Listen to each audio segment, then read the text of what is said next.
To all supreme moderators, abbots, provincials, and other superiors of the regular orders, beloved sons in religion, we give you greetings and our apostolic blessing. Among the chief goals of our apostolic ministry is to embrace your religious families with fatherly love, giving them our most zealous attention, support and protection, and planning and providing for their greater good and dignity. For your orders were founded by extremely holy men under the inspiration of the Holy Spirit, for the greater glory of Almighty God and for the salvation of souls. In this, the founders were encouraged by this Holy See. By their many different forms, they adorn the church with variety. As the select auxiliary troops among the soldiers of Christ, they have always been a very great benefit, adornment and protection to both the Christian and the civil commonwealth. Their members, called by God, despise all earthly things with their sublime, unconquerable spirit. In regarding only heavenly things, they devote themselves to and accomplish with noble toil those important works which are an excellent service to the Catholic Church and civil society. From their beginnings, the religious families have been noted for their talented members who excel in every sort of teaching and learning. These are virtuous and distinguished men of high offices, aflame with burning love for God and men, and superb examples to the world, to angels, and to men. They wish nothing more than to meditate on divine things day and night, and to endure suffering in imitation of Jesus. They wished also to spread the Catholic faith and teaching, and to fight bravely for it, eagerly enduring bitterness, torture, and punishment. They were even willing to sacrifice their very life to bring primitive, savage peoples out of the darkness of error, ferocious customs, and the mud of vices to the light of gospel truth, the practice of virtue, and the pursuits of civil society. They also developed and supported letters, studies, and arts, thus protecting them from perishing. They formed the tender minds and malleable hearts of the young by instilling in them sound teaching. In addition, they recalled the wandering to the path of salvation. Furthermore, since they are merciful, they have practiced every sort of heroic charity at the risk of their lives. This enables them to lovingly provide aid for those who are captive in jail, those who are sick or dying, and all who are wretched in want or struck by disaster. They hope to lessen their pain, wipe away their tears, and look after their needs with their entire resources and efforts. For this reason, the fathers and doctors of the Church were right in lavishly praising these searchers for evangelical perfection. They were also right to take strong exception to those who rashly attacked them on the grounds that these holy organizations were useless and destructive of society. Our predecessors always kindly regarded and showed respect to the regular orders. Furthermore, they protected them, their patronage, and accorded them with greater privileges and duties in their awareness that great good and benefit for the whole Christian commonwealth always resulted from these orders. Our predecessors learned that an enemy was secretly sowing cockle among the wheat, and that little foxes were destroying the blossoming vine shoots. They at once gave their attention to rooting out and destroying whatever could prevent the seed which had been sown from producing the richest and most abundant harvest.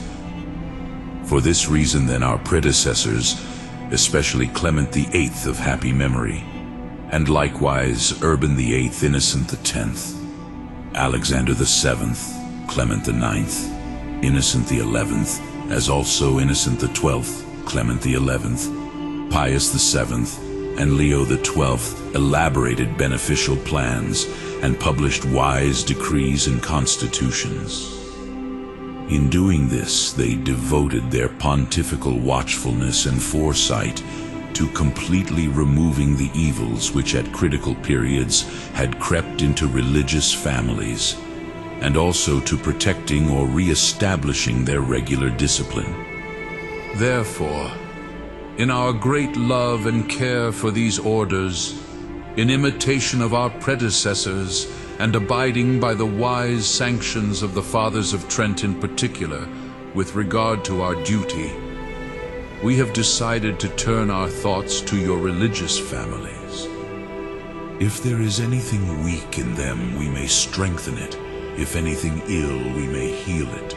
If anything broken, we may bind it up. If anything lost, we may lead it back. If anything cast down, we may raise it up. We do this in order that integrity of morals, holiness of life, observance of regular discipline, letters, sciences, the sacred sciences especially, and the particular laws of each order may everywhere be revitalized to thrive and flourish more day by day. We rejoice that many members of these sacred families remember their holy vocation, conduct themselves virtuously, excel in their teaching, follow in the footsteps of their famous founders, and toil in the ministry of salvation, spreading abroad the good news of Christ. Yet we grieve that some forget their profession and rank, and stray far from the purpose they embraced.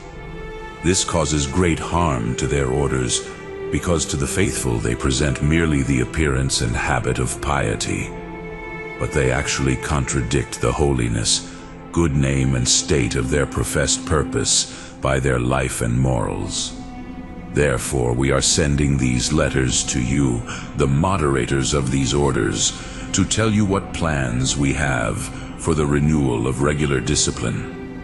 Our plan is devoted to achieving and preserving the safety and prosperity of each religious family, to providing benefits for the nations, to improving divine worship, and to promoting the glory of God. For in renewing the discipline of your orders, we hope to produce diligent and industrious workers, accomplished men of God, ready for every good work. These men would cultivate the Lord's vineyard, spread the Catholic faith among pagan races in particular, and work on the serious business of the Church and this apostolic see. But in order that an affair of such importance for religion and for the regular orders themselves may succeed, we have established a special congregation of cardinals which we have named the Congregation on the State of Regulars. With their remarkable wisdom, prudence, advice, and practical experience, these brothers may give us a helping hand in this great work. But we call you two beloved sons to be partners in this work, and we ask that you collaborate eagerly with us in accomplishing our object, so that your order may shine again with its former honor and brightness. Therefore, in accordance with your position and your office, leave nothing unattempted, so that the religious men under your authority meditate earnestly upon the vocation to which they have been called, walk worthily in it, and endeavor religiously to fulfill their vows. Guard their holy discipline and oppose the attractions, sports, and business if the world which they have renounced. Instead, let them press on with unceasing prayer and the recollection, teaching, and reading of heavenly things.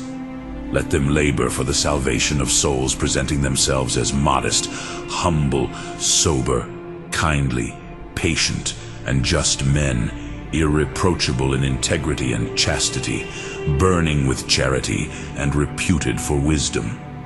Let them not offend anyone, but offer to all an example of good works, so that the adversary must fear when he cannot speak any evil of them. These men have renounced entirely the charms, pleasures, deceitfulness, and vanity of all things human. They have instead promised and professed that they are devoted to the worship of God. Because of this, they must live a holy and virtuous life, so that other Christians may be inspired to emulate them.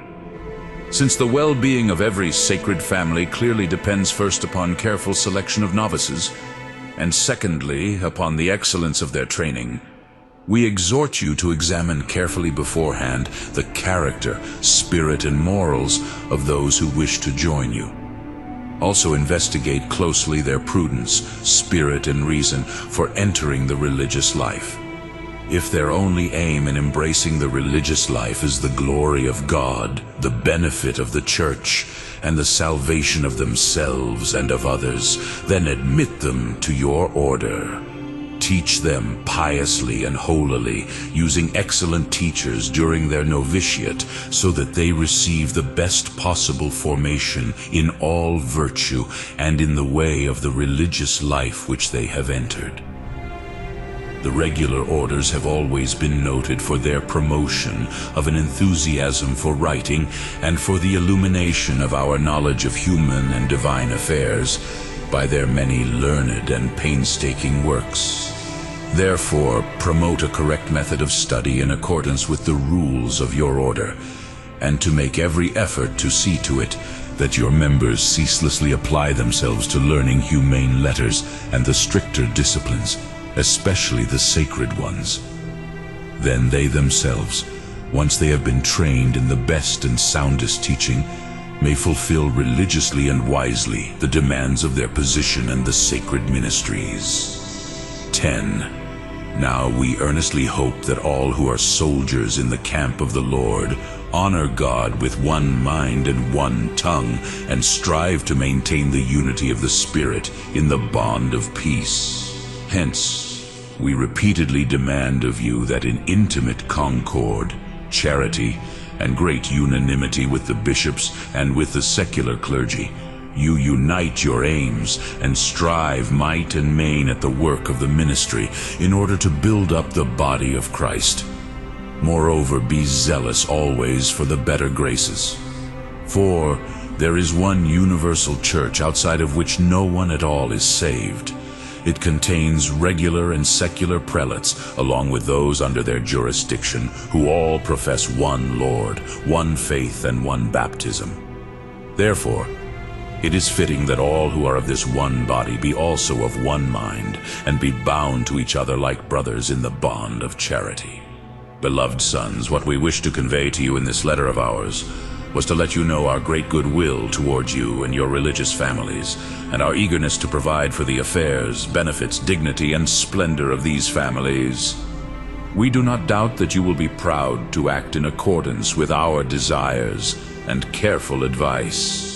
In this confident hope, then, as an indication of our dedicated will and charity towards you and all your companions in religion, and as an augury of all heavenly gifts, we lovingly and from our heart impart to you all, beloved sons in religion, our apostolic blessing, given in Rome at St. Mary Major's on the 17th of June, 1847, in the first year of our pontificate.